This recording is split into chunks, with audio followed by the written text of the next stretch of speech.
Bihigi bugün halgı videodan jarıp butun kaptırıptı. Bugün bihiyaqa ehemmişke küleydi kelbet ili uşağa. Ehemmişkin bugün tuğunan hatabıda müötnen müötter büp boğular bihiyaqa arağa sömne.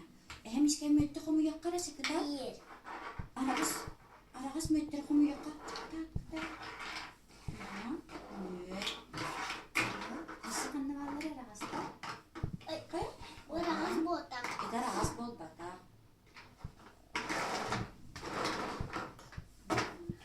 Çok. Bu da çamur. Eşe ehemmişke tuğu hebiliyorum. Kadar. Hı? Kadar. Ehemmişke tuğu hebiliyorum. Nasıl mı? Tamasına, elmasına alar hebiliyorum. Anta ehemmişke tuğu hebiliyorum. Otonu hebiliyorum da ehemmişke. Oo. Hebiliyorum, otuna mehiri.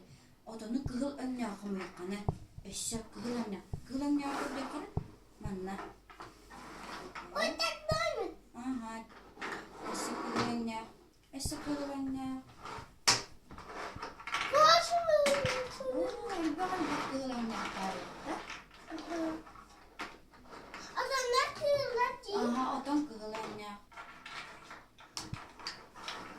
Bakın. Aha, ıhkıra. Bir konu kadar ne kaldı? Kadar ne bloklar kaldılar? Seni. Kallan kök büyün bir yaka bolar. Bu canım seni. Aha, kallan kök büyün bir yaka bolar telleyder. Neydi?